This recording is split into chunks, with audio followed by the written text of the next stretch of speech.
when you enter into sport and entertainment relationships, the rights that you secure are so far-reaching that they can impact multiple parts of your business. We're talking content, we're talking talent, we're talking data, point of sale, all of that.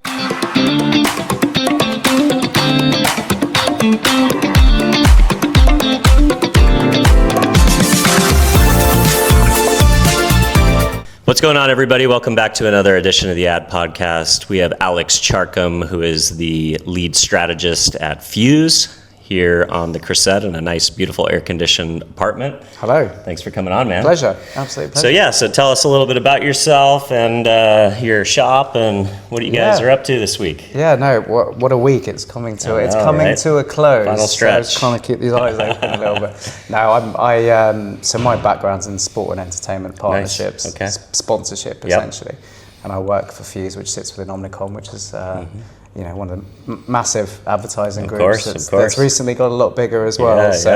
We are the sport and entertainment guys that deliver great partnerships on behalf of our clients, but also bring them the hottest opportunities in sport and entertainment, because we want them to have first look at all of the great things that are out there. So being here is absolutely critical to that. I can imagine. Understanding what's hot, what's not, who's here, who's got what on the market, but also trying to build our own traction and relationships with our clients and beyond. I love it. So what types of opportunities are we're obviously in I can't possibly tell you that at the moment. World Cup fanaticism right now. We've got LA 28 coming to the States. Sports. F1 is huge in our country now.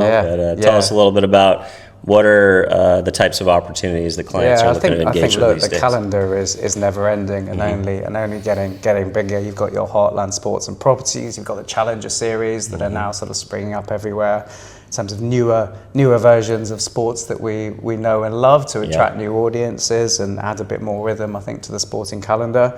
So from an international perspective, we're very involved in soccer, whether it's the World Cup, whether it's properties over in Europe, UEFA football club competitions, Premier League, which is pretty significant competition as well. We're also very active in Formula One. We've got relationships with clients who are partnering Formula One centrally, but also teams. So it's kind of a non-stop calendar of activity for us as well. At the same time, based on what we've heard this week at Cannes, sport is increasingly on the agenda of a lot of our clients who are very invested in committing to their advertising spend, but increasingly realizing that diverting some of that spend into sports partnerships and everything that comes with that is something that can deliver against their challenges in a ever improving way, I think, as we're able now to build those strategic cases. We're able to justify the investments a lot more than we have been, and actually when it all comes together, some great magic can happen, and our clients are really invested. I love it. So, sports marketing has changed a lot with the rise of athletes as creators and their kind of media properties of their own magnitude. Absolutely. How do you advise clients to do deeper storytelling, deeper integrations, and get the most out of their campaign versus just slapping a logo on a stadium? Exactly. Putting a logo on the hood of a car or something like that. There's been some great stories coming out of the World Cup of all of the naming rights partners of the stadium sort of having their logos covered up. But actually, some of them have capitalized on that recently. I think Levi's did a nice bit of ambush marketing. That's fun. And Mercedes have had a bit of a giggle at it as well. And I think all these guys who are not sponsors have actually got quite a lot of traction for it. Yep. No, I think for us, we answer a couple of simple questions for our clients. It's where should they play and how should they show up, essentially. So we try and make it as simple as possible for them to understand. And each of those components has different implications in terms of how you approach it. However, I think our model tends to be, let's get under the skin of who you are. Let's look at your challenges. Let's get under the skin of your brand strategy, because all of that narrative needs to come out in your storytelling to make sure it's singing back to who you are as a business. Make sure it's authentic. Exactly. Let's look at what you're trying to achieve over the next, short term, long term. What's the 5-year business plan? And make sure that our recommendations are really grounded in rigor and insight, always leading back to the brand and their challenges, but also giving wiggle room to breathe, right? Because things change and we live in a fairly short-term world. Yeah. So what's right for 2026 might need a bit of tweaking for 2027. And might need to optimize as you exactly. get into a long-term deal. And that's it. These deals are long-term, so you need to make sure there are provisions baked into those relationships which allow for flexibility. I think one area that sport's been a bit guilty of in the past is, thanks very much, Mr. Sponsor, you've done a 5-year deal, off you go, we'll see you in 4 years to talk about renewal. But now I think everybody's got a lot more collaborative, a lot more of a desire, I think, to work as partners rather than as sort of a sponsor buying rights and then they're left to their own devices, sort of thing. I love it. So yeah. Do you think much about guerrilla opportunities for clients, or do you kind of try to stay on the straight and narrow? And because there's a lot of brands that will show up at something like the Super Bowl, call it the big game, do their own type of thing to try and stand out. Do you guys think about advising brands in that capacity, or would that be antithetical to the relationships you have with some of the bigger leagues? We're seeing it now with the World Cup. You just turn on the TV and watch the ad breaks, and they're all football themed, and obviously all the sponsors are bringing in the IP from the World Cup that they have the right to use, whereas everybody else has to rely on a football thematic. Look, I think the fact that brands want to ambush is complementary rather than kind of rises all boats to some degree, exactly. Right?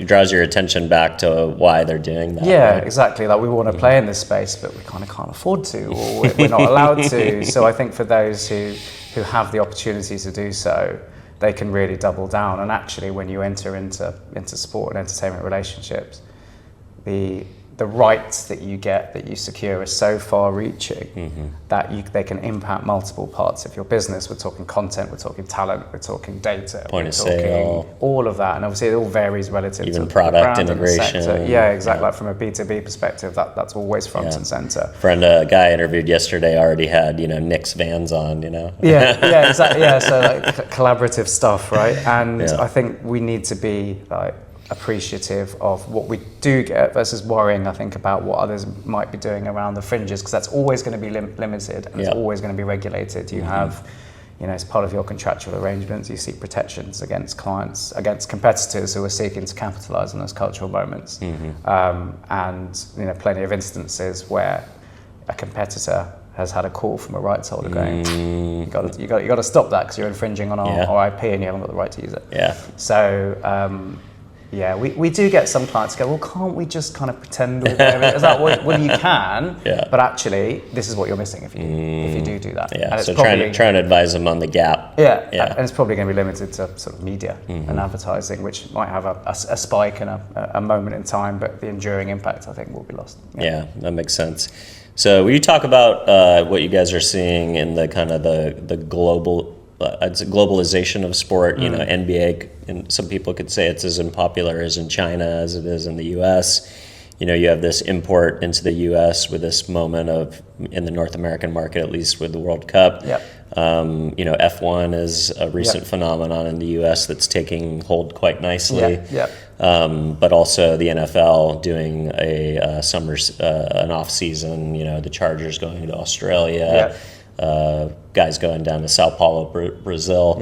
It feels like because media is less fragmented by traditional carriers and now being elevated to the likes of Amazon and YouTube and the streamers, it does become more of a globalization. Like fandom is not limited to team in your community or league in your country. It's really becoming a global opportunity. And look, I think these sports properties, much like everybody else, are always looking at ways that they can grow, and that will often be extending into new territories or extending into new audiences, or both. F1 have done a fantastic job of both. They've marketed themselves really well over the last 10 years, and in a previous era, the Formula One audience was older, male, affluent. But now it's younger. It's kind of a golf audience. Yeah, exactly. It was young. Now it still has that, but it's younger. It's female. It's much more sort of leaning into social digital worlds. And you often see,